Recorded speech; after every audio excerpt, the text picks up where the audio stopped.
Hey everyone, Dr. Stein here, and welcome to the Week 2 analysis of our third season in the DDL.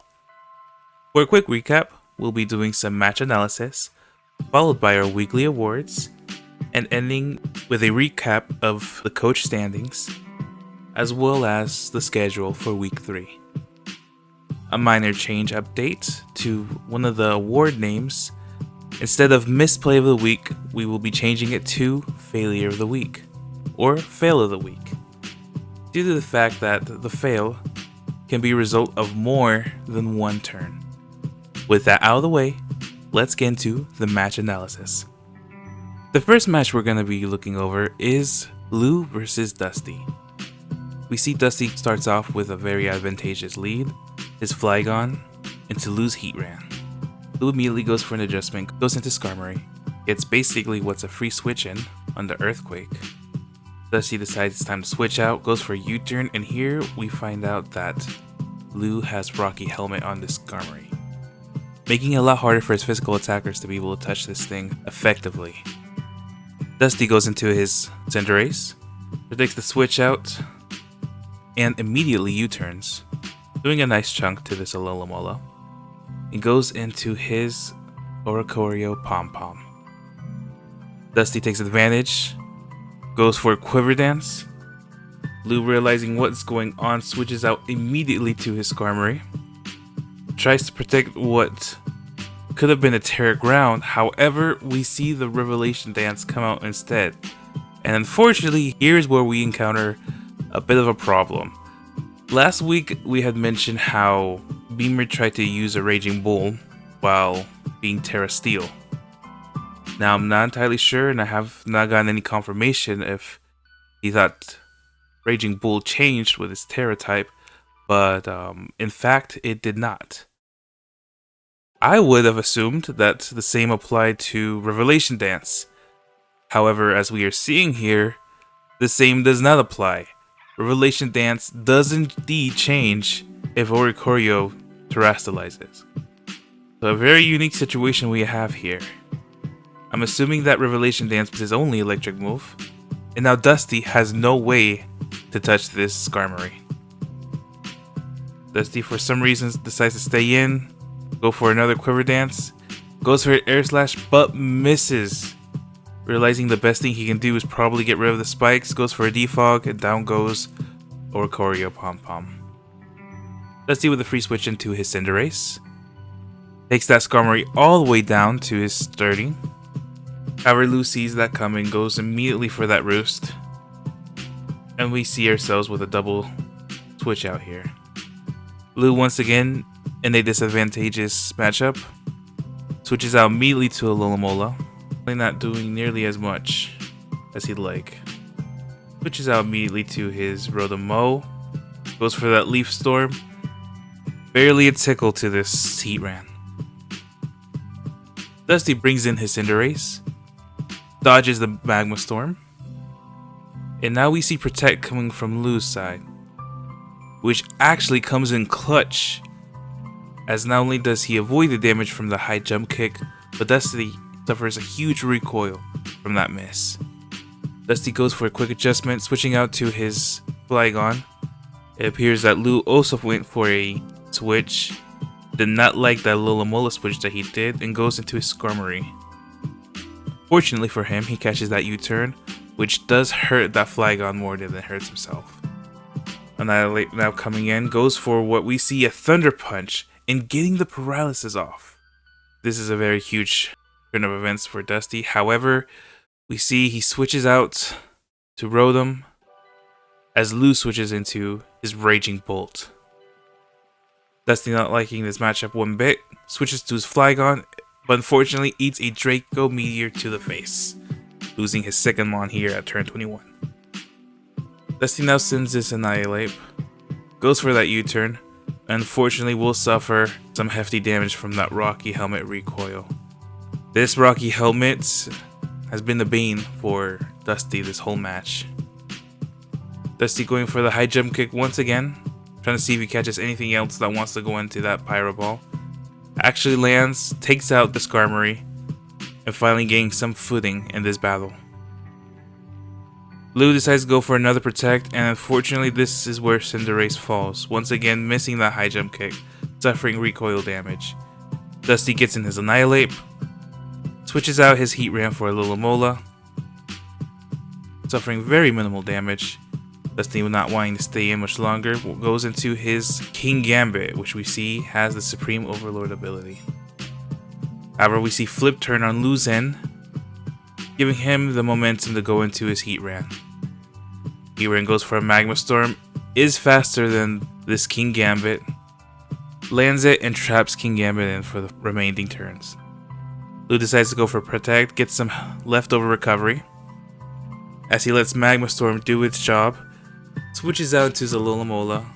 Dusty, knowing that he's slower, goes for that Sucker Punch, but unfortunately did not count on that switch. And fortunately for Dusty, Magma Storm does end its turn here, allowing him to save that King Gambit for future play. Dusty now switches to his Rotom-Mow, which we now see actually has its own Rocky Helmet as well, due to the damage that Lolamola receives via Flip Turn. Lu brings out his Heat Ram once again to confront this Rotom-Mow. Dusty goes for a Volt Switch into his Annihilate, which does get hit with a Magma Storm, trapping it here. Lu gets his Lolamola in, sees what's awaiting him, does not want to take any electric move from this Rotom-Mow, switches into his very defensive Raging Bolt, lands a Draco Meteor, but we see Pain Split come out from this Rotom-Mow, helping him recuperate some of that lost health. Goes for the Pain Split again, but Lu takes advantage, switches in his Heat Ram, and actually recovers health himself. Goes for another Magma Storm, and down goes Annihilate as he switches in to take the fall for this Rotom-Mow. Dusty, determined to take out this Heat Ram, goes for Thunderbolt, takes it down a bit. Lu, missing 2 Magma Storms in a row, decides to protect this third turn, try to recover some health via leftovers. Dusty switches out Rotom-Mow for King Gambit. King Gambit takes the fall from that Magma Storm. Dusty coming in to finish the job that he wants to complete, taking out this Heat Ram. However, Lu protects, recovers some more health, switches out to his Darkrai, which eats the Thunderbolt, does not get paralyzed, goes for an Ice Beam, and down goes Dusty, with Lu winning this match 5-0. Next up, we got Maki versus Frozone. Maki starts with a very excellent lead, and Latias goes for an agility here, and I think we can all see where this is going.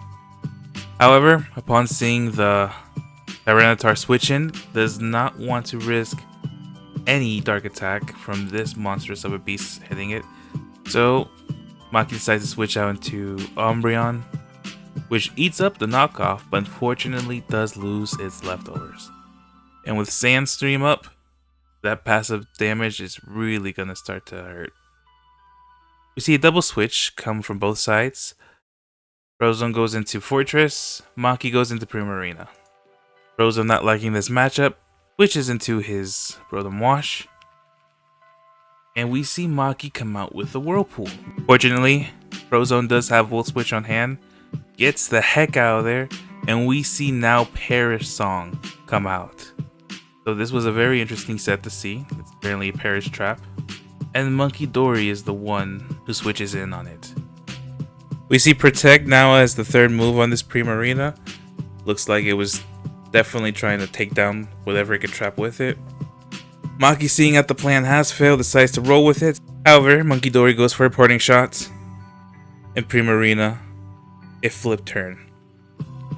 Both pivoting out to their respective mons, being Arboliva on Maki's side, Rotom Wash once again for Frozone.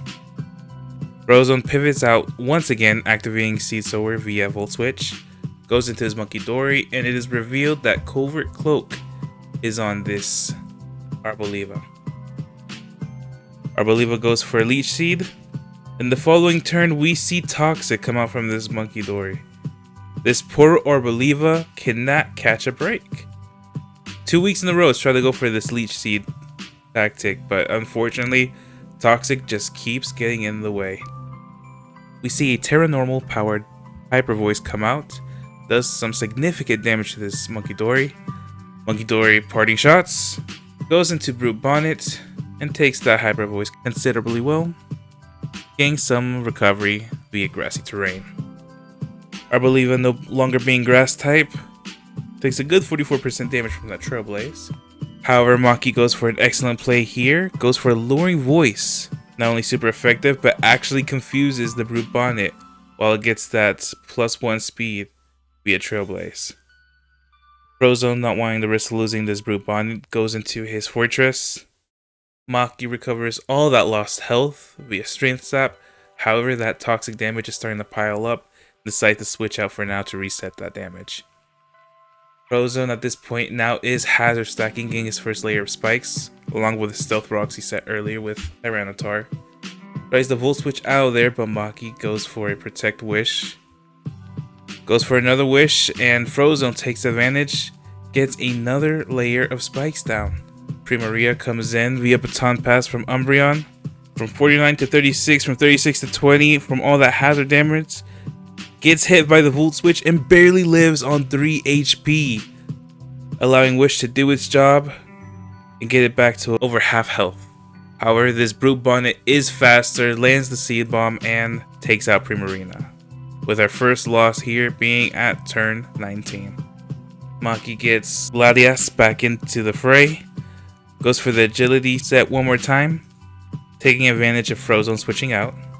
Frozone saying he has enough damage take out this Latias, decides to stay in.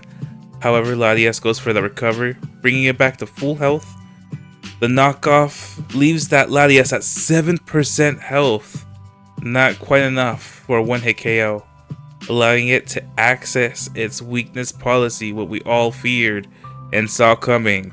However, what we did not see coming, or at least probably Maki didn't, was that Sandstorm taking out the remaining 7% health, rendering that weakness policy set completely useless. Very unfortunate to see, for that would have been a huge turnaround. Iron Threads now comes in, reveals it is booster energy speed. Maki gets a rapid spin off, making it even faster. However, that rapid spin revealed this Fortress to be Rocky Helmet. Not wanting to stay in, Maki decides to switch out to the Choice Scarf Sandy Shocks. We find out it's Choice Scarf via Monkey Dory's Frisk, but at the cost of that information came its life, as it switched into a Scorching Sands. With Sand still up, Frozone takes advantage, sends out his Extra Drill, which is faster than this Sandy Shocks with that Sand Rush, and takes out the Sandy Shocks. We see he's actually running high horsepower here, so very good prep on Frozone's end to avoid the nerf damage from Earthquake via grassy terrain. Arboliva comes back in, Frozone going back to his Fortress. We're going to see Arboliva once again go for that Leech Seed. However, we now see Rapid Spin as the final move on this Fortress, removing the Leech Seed and once again ruining this Arboliva's fun. But let's be honest, that fun was ruined a long time ago when that Toxic landed. Frozone decides to hightail it out of there, into his Brute Bonnet, barely lives from that Hyper Voice, and Arboliva goes down to toxic damage. Maki now sends in Iron Treads, wanting to preserve this Brute Bonnet, goes into his Rotom Wash. Maki not wanting to lose Iron Treads here goes into Umbreon, which dodges a Hydro Pump. Wanting to take care of this annoying Umbreon, decides to go for a Thunder Wave. Synchronize goes off, but unfortunately, as an electric type, Rotom cannot be paralyzed. The remaining last couple of turns is some back and forth from Maki and Frozone. Wish is going off, sometimes the Protect going through, breaking the paralysis. And this goes on for quite a while until turn 41. Where Fortress gets off a Body Press, taking out Iron Treads. And with no more switching out, and Foul Play being the only attacking move on this Umbreon, Maki goes down to both Body Press and Rocky Helmet Recoil. And Frozone takes week 2 against Maki. Our third match of the day is Harvey versus Beamer. Beamer decides to switch out his Pecharunt to Terapagos, saying that he's not going to be able to touch this Dragology. Terrapagos eats up that Draco Meteor very well thanks to its Terra Shell ability. Beamer decides to start setting up early Calm Mines on this Terrapagos. However, even at +1, it does absolutely nothing to this Tinglu. Harvey decides to whirlwind that Terrapagos out of there, brings out a mon that he's not too happy to see, being this Tauros Paldea Blaze. Harvey cannot catch a break from these Tauros. Beamer goes for a close combat and leaves this very tanky mon at 26% health. However, the minus defense drop from that close combat now leaves this Earthquake to do neutral damage, putting that Tauros at 20% health. Harvey switches out to preserve the Tinglu, goes into a Screamtail, takes the high horsepower very well. Beamer decides to switch out to his Kilowattrel here, which takes a good 40% damage from this Screamtail, who we see is holding leftovers. Kilowattrel, the fast mon as it is, goes first, lands the Thunder Wave, and Beamer gets a turn 1 paralysis on this Screamtail. Gets some nice damage via Hurricane, which thankfully does land. Harvey breaks through paralysis, gets the wish off, is able to switch into Tinglu, which barely hangs on at 9% health, and is able to receive that wish pass, bringing it back over 50% health. We see a double switch out goal here.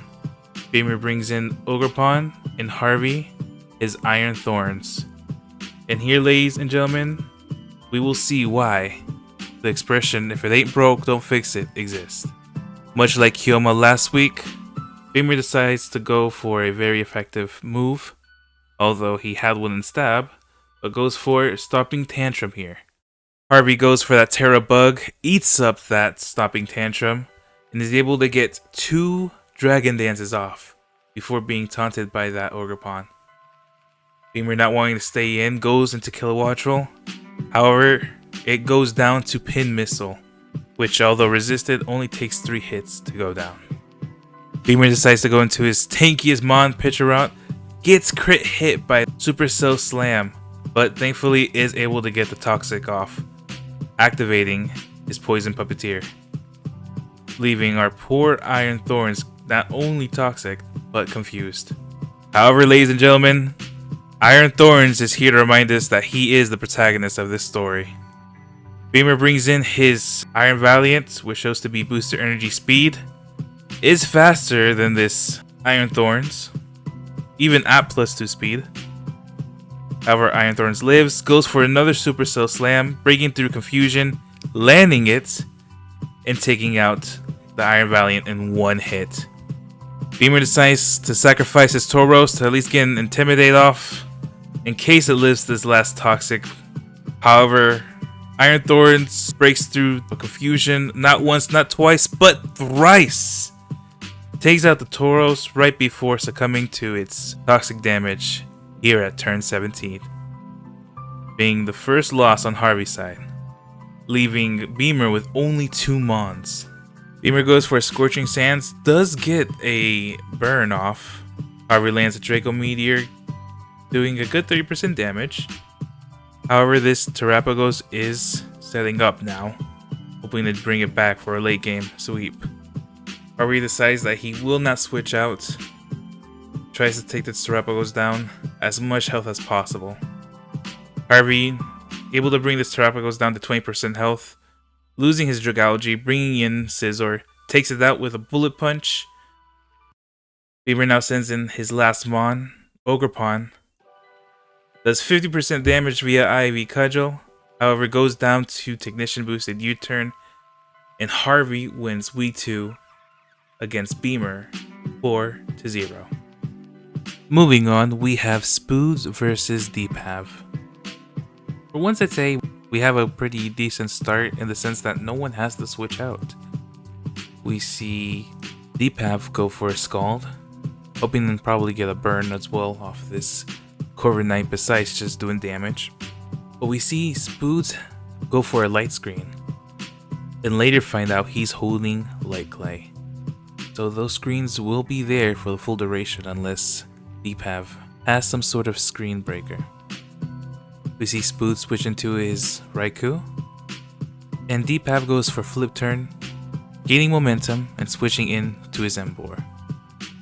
We see Spoods once again does have Scald on this Raikou set, and does a good 74% damage. However, Deepav living goes for a close combat and completely takes out the Raikou, which is a very big deal considering that Raikou was able to touch half that team for very super effective damage. Spoods now sends in a Cleavor, goes for a Stone Axe, gets his rocks up, and it looks like those rocks are here to stay. Spoods switches out to his Corviknight. Thanks to the light screen, eats those Scalds very well and is able to roost back to 100% health. Deepav goes for another Scald. However, Spoods now goes on the offensive with this Corviknight, going for a Brave Bird that takes a good 32% health, guaranteeing the next one to take out this Manaphy if it stays in. However, Deepav, wanting to conserve this Manaphy, switches out into his Slowking. Slowking is taking some very decent damage off this Brave Bird. We now see, however, Deepav go for the Yawn. Spoods can switch out on this turn, but we see he does not switch out. Instead goes for a Light Screen, and Nighty Night goes that Corviknight. We see Deepav chilling Reception out of there on the turn of that Sleep into his Embor. Spoods, not wanting to leave the Corviknight in, pulls out that Corviknight, puts in the Cleavor, but unfortunately that Cleavor does get one hit KO'd by this Embor, giving Embor his second kill in this match. Things are taking a dark turn for Spoods. However, we see his Indeedee, the male version, come out, set up Psychic Terrain, and take out this Embor. We see that it is strangely holding the Black Sludge item. Ursaluna comes in, and Deepav takes advantage to go for a nasty plot. However, that light screen is causing some issues, allowing Ursaluna to essentially eat up a +2 Make It Rain, only taking 30% damage. With his air balloon popped, he no longer wants to stay in. However, it is a double switch. Spood able to get in his Sneasler for free, and we see the Psychic Seed go off. It's very crucial in giving the Sneasler some more durability during this match. Allows Jolteon to get off a Thunder Wave, which does hit, nerfing this heavy hitter that Spoods has set up.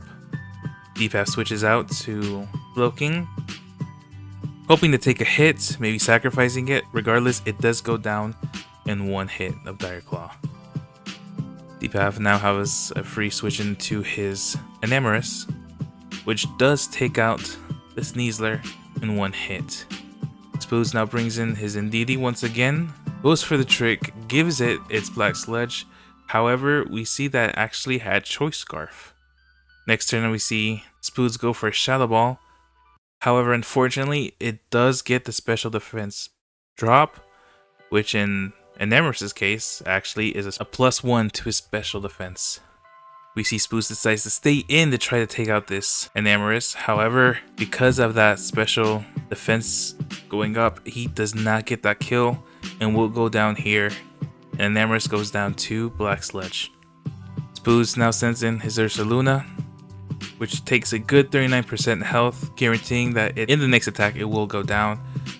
Unfortunately, Ursaluna cannot kill this Jolteon in one hit. It will go down next. However, Spoods decides to send in his Sleeping Corviknight, hoping that it will wake up in some point. However, it does not, and it goes down the next turn after eating that Thunderbolt. Ursaluna comes back in, but it will go down immediately. Not fast enough to take out this Jolteon. And Deepav wins this match 2-0. And now we have Will versus Finley. Out the gate, we have a crazy turn 1 with what seems to be a Choice Specs Hydreigon. Going for a Draco Meteor, it lands and takes out Rotom Heat in one hit. And that's something you do not see every day, ladies and gentlemen. Right from the get-go, we have a 5v4, even worse than last week for our poor man Finley here. Finley decides to send in his Archaludon, and Will, not wanting to stay in for this, goes to his Hippowdon. Finley trying to go for a Draco meter, unfortunately does not have the same fortune as Will did in that turn 1, misses the Draco meteor, and basically allowing this Paladon to get in for free. Finley decides to switch out into his Pelipper, correctly predicting the Earthquake, sets up Rain. Hydreigon comes out from Will's end. Finley makes a great prediction, goes for U-turn, gets some nice chip off, and brings in his Barraskewda. Will bringing in the only mon that probably wants to deal with this. Goes into his Azumarill. Takes a good 34% damage off of that flip turn. Just flip turn, mind you. Finley's able to get his Archaludon in. Will decides to change the weather up. We have a weather war on our hands, ladies and gentlemen. Brings in his Apollon, which eats a crit flash cannon. Hopefully some fortune going back to Finley at this point. Finley decides to change the weather himself again. Will decides to go for a switch himself and brings in the Bronzong. Finley, trying to keep up momentum, goes for another U-turn. Brings in his Tornadus Therian. And Will takes advantage to set up some Stealth Rocks. Noticing that Finley's doing a lot of switching around in hopes to get some sort of chip and reduce the amount of switching around on Finley's end. Finley decides to set up his Tornadus Therian, hoping to show what he could not last week. Goes for a nasty plot. However, Bronzong goes for the Trick Room. Will switches out to his Empoleon. However, we see Focus Blast come from Finley's end, but unfortunately it's a focus miss. Trick Room will allow Empoleon to act first, gets a Surf off, gets 86% off this Tornadus Therian. Finley goes for another Focus Blast, but it's a miss. This is not Finley's match. Finley, hoping to conserve this Tornadus Therian, switches into his Clodsire. And once again, we will see Water Absorb back on this Clodsire. Clodsire decides to set up some Stealth Rocks on its own, and we do see the Ice Beam coverage coming out of this Empoleon. Clodsire eats another Ice Beam up, goes for a recover, switches out to his Pelipper, and that Ice Beam will do neutral damage, taking this Pelipper down to 33% health after those rocks. Pelipper, being faster, goes for a Roost. However, Will switches things up and goes for a Surf. While resisted, it is boosted in the rain, taking off 49% of that health. Finley decides to U-turn out of there into Archaludon, but eats a big Surf for his trouble, leaving him at 53% health. He does get the defense boost via stamina, goes for a body press, does a good 83% health, but will go down to that rain boosted Surf. Finley now freely brings in his Barraskewda, but what's this? We see Custap Berry on this Empoleon, gets the gold first, once again using that rain empowered Surf, and takes out this fragile Barraskewda in one hit from 88% health. Tornadus Therian comes in, goes for Bleak Wind Storm. However, Will does switch in his Bronzong to eat that right up. Finley has one more chance to do something here, goes for a third Focus Blast, but unfortunately 3 strikes and you are out, as they say in baseball, and down goes the Tornadus Therian. At this point, Finley sees that the Bronzong did attack with Psychic Noise, knowing that won't allow him to even stall out this match, and accepts his fate. Simply going for Earthquakes, knowing it won't do nothing, however completing his obligation to see this match through. In a few more turns, Clodsire goes down, Pelipper comes in, and Bronzong also takes out this Pelipper, resulting in another 6-0 victory for Will. And finally, we have our champion versus champion match here in week 2 with Kioma, our season 1 champion, versus Justin, our season 2 champion. Once again, we finally have a beginning of a match where no one has to switch out their Pokemon. Galvantula goes for a very strong Thunder, leaving the Glamora at 39% health. And Kioma responds in turn with a Power Gem, bringing the Galvantula down to its Focus Ash. Knowing it does not outspeed this Galvantula, Kioma decides to switch out into his Metagross, which takes this Thunder pretty well, only losing 28% of its health. Justin, wanting to preserve this Galvantula, probably fearing a bullet punch, decides to switch out, go into Entei. However, does receive a knockoff from this Metagross's part. Justin decides to switch back into his Galvantula, and Kyoma back to his Glimmora. However, Kyoma sees that this is not a good position to be in, goes into his Ogerpon, and unfortunately does take a little more damage from a resisted Thunder than the Metagross did. Kyoma goes for a great play, U-turns out of there on the Entei switch-in into his Sableye, and goes for a Reflect, starts setting up screens here. Justin goes for a Sacred Fire and does get the burn off this Sableye. We will see a double switch out on both parties here, and both Justin and Kyoma bring out their leads to face each other once again. Justin here decides to go for Sticky Whips, however Kyoma goes for the Mortal Spin on the same turn, risking it all, not only taking out the Galvantula, but getting rid of those Sticky Whips, which could have been very dire for him indeed. Justin now brings in his Espathra, and Kyoma switches out to his Ogerpon. Justin, having a feeling that this Glimmora didn't want to stay in, takes advantage, goes for a Calm Mind, and immediately gets a speed boost from its ability. Kyoma, seeing he has no choice but to let this Ogerpon go down, decides to leave it be and accept its fate. Kyoma now has a free switch in into his Metagross, the only one capable of taking any psychic attack from this Espathra. And Justin, seeing he has no way to break this with that Espathra, decides to go into his Iron Hand, which quickly reveals Booster Energy Attack. Kyoma, not wanting to let this Metagross go down here, decides to sacrifice the Glimmora, and Glimmora goes down to a Drain Punch, but not before leaving a party gift via Toxic Debris. Justin, not having a Defogger or a Spinner on his side, will now have to deal with these Toxic Spikes for the rest of the match. Kyoma brings back the Sableye, probably to set up a screen once again, but we see Knockoff come up, getting rid of the Landorus leftovers. Next up, we see Will-O-Wisp come through the Sableye and connecting to this Landorus. Kyoma now reveals the final move on this Sableye, being Recover, getting it back to 100% health, but suffering an Earth Power, not Earthquake, showing that that burn at the end does not do much to cut that Landorus' attack. However, at least the Landorus is on the timer. Kyoma decides to switch into his Greninja, living on 23% health after that Earth Power, does get the special defense drop. Justin switches out, but does take that Hydro Pump to the face, leaving at only 40% health. With it suffering poison now, it is guaranteed to go down, assuming that this next Hydro Pump connects. Next turn, we see that it does indeed connect, 2 in a row, something we have not seen yet in this season, and down goes the Iron Hands. Meowscarada now comes out from Justin's side, and Kyoma decides to let this Greninja go down here. Sableye comes out one last time, goes for another Recover, probably hoping to live some other attack, a U-turn. However, we see that the Knockoff does put it down into 1%, guaranteeing it dies next turn to its own burn.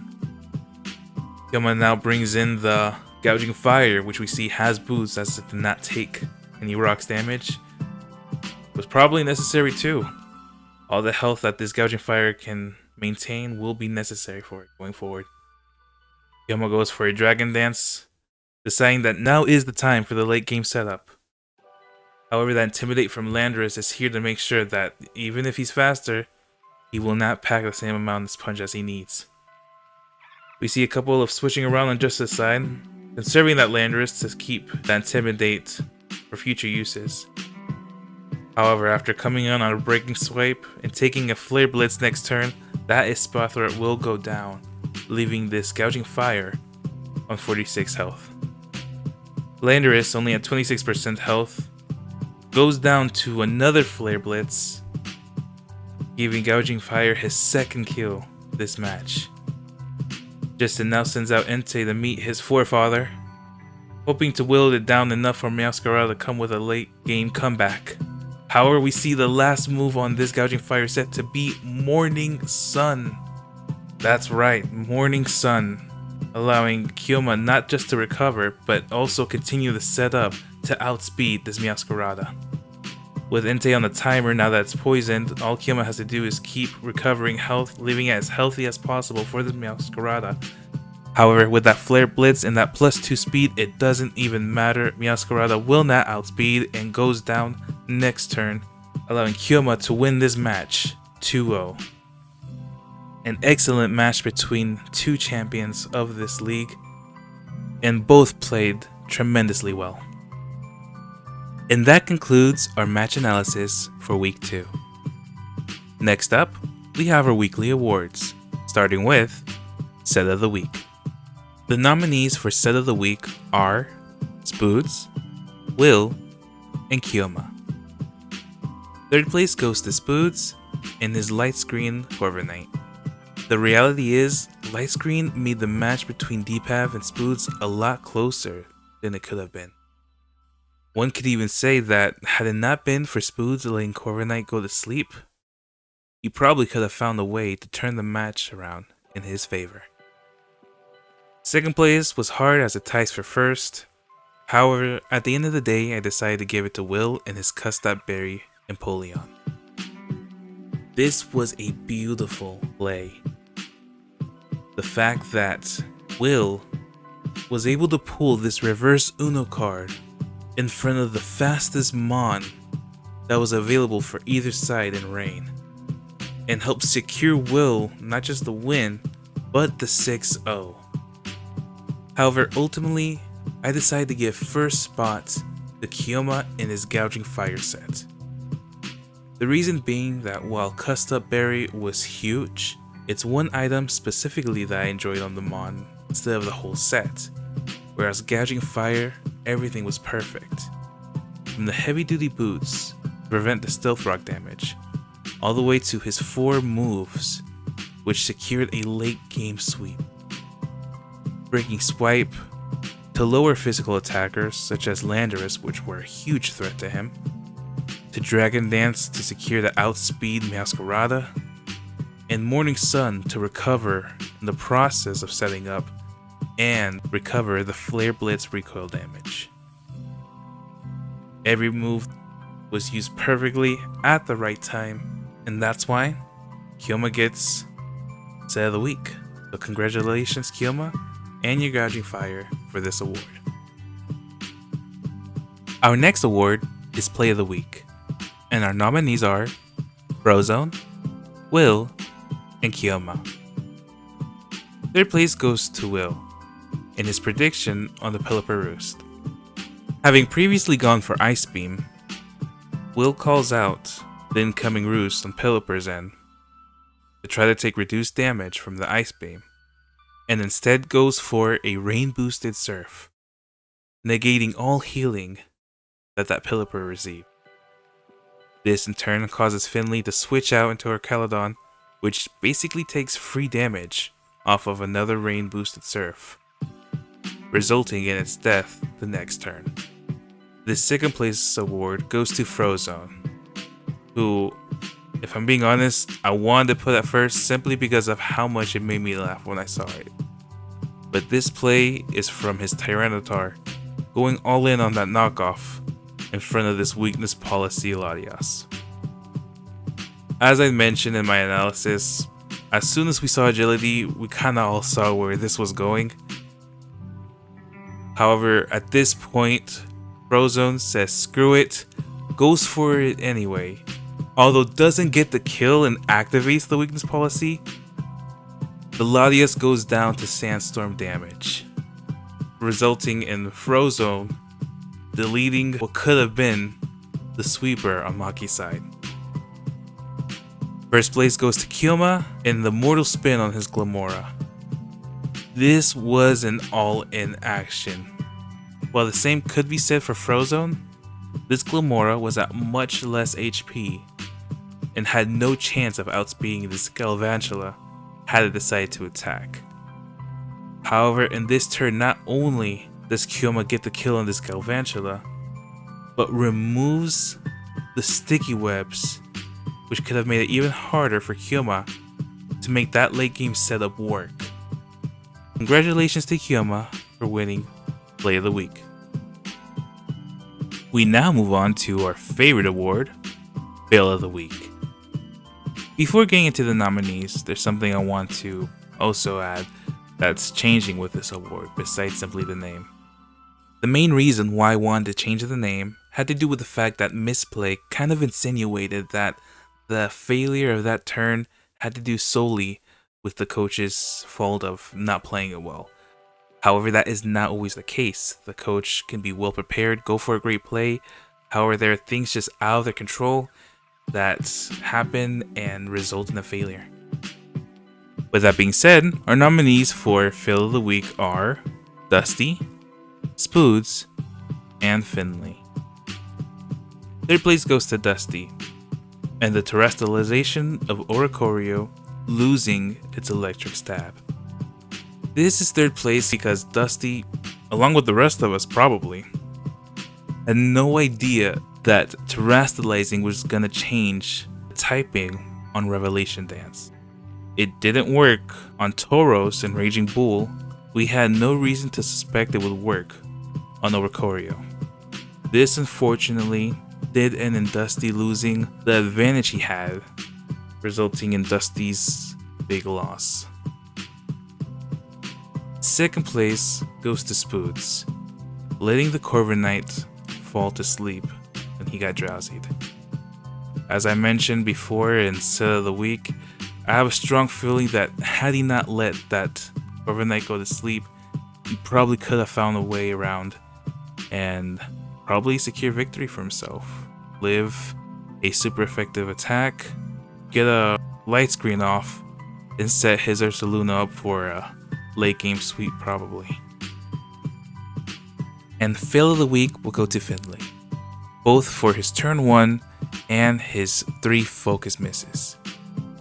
As I mentioned prior, Fail of the Week won't go to Finley simply because this was a mistake on his end as a coach.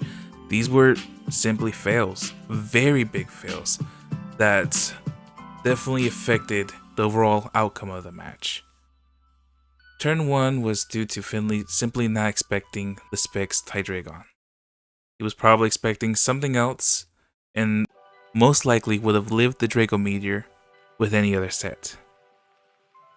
However, unfortunately, he gets wrong and loses his Rotom Heat turn 1, resulting in a 5-6 battle for the rest of the match. All 3 Focus Blasts that went off from his Tornadus Therian unfortunately never landed, thus giving more fame to the hated Focus Blast, aka Focus Miss. Moving on to Nickname of the Week, our nominees are Frozone, Harvey, and Will. Third place goes to Harvey and his Moose Tracks, the Tinglu.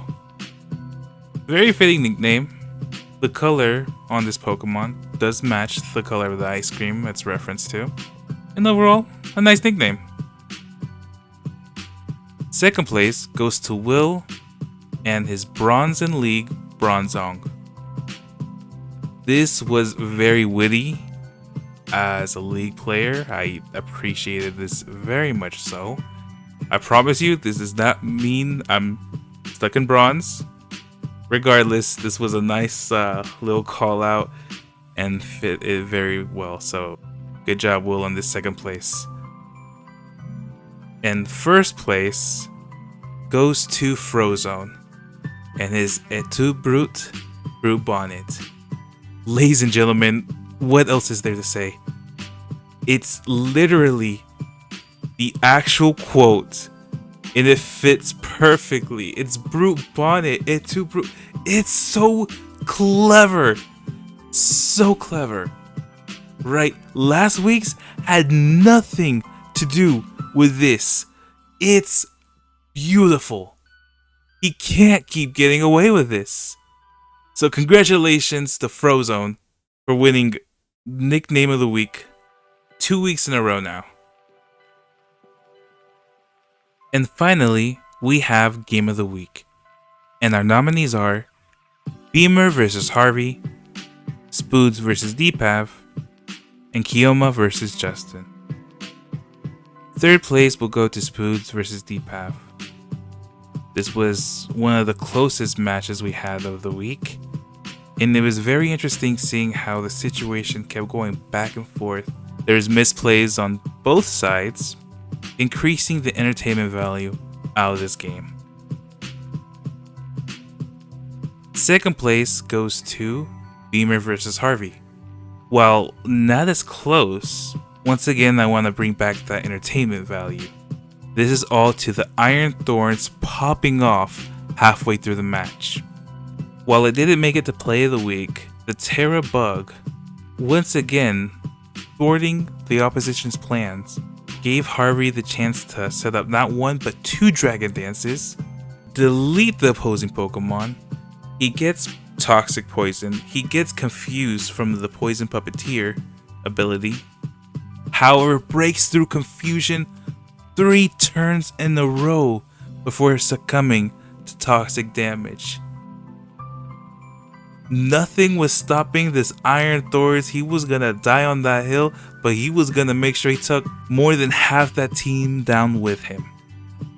It was an amazing sight to watch and very entertaining to see Iron Thorns continuously break through those confusions. And with that, our first place for Game of the Week goes to Kyoma versus Justin. To be honest, a lot of us were looking forward to this match the most.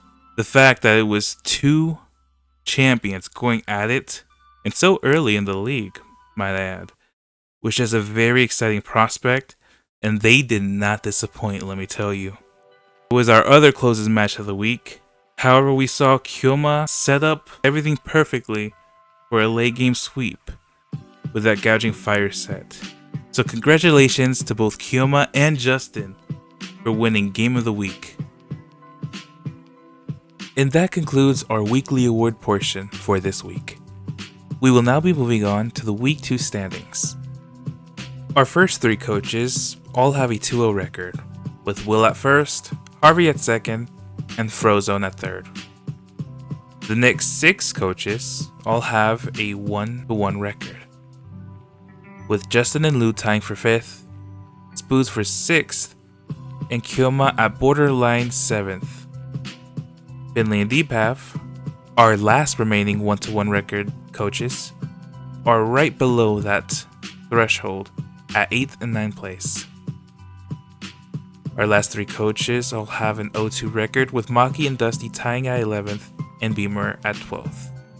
As it still is early on in Week 2, many of these coaches have a chance to come back, simply definitely need to secure that they have more victories than losses for the remainder of the season. This is especially so for Maki, Dusty, and Beamer, with their differentials being so high at -8 and -10. Unless they can somehow secure overwhelming victories, I unfortunately must say that they cannot afford many more losses for the rest of the season. Before we conclude, I'd like to go over the matches for Week 3. And the following matches are Spoods vs. Kyoma, Dusty vs. Maki, Frozone vs. Will, Harvey vs. Justin, Finley vs. Beamer, and DPAV vs. Lou. And that concludes our Week 2 analysis. Thank you very much to everybody that stayed tuned till the very end. Please make sure to leave a like, comment down below what you liked personally, who your current favorite coach is, or maybe even something like who you believe deserved to win what award. I hope to see you all again next week. Until then, this is Dr. Stein. Peace.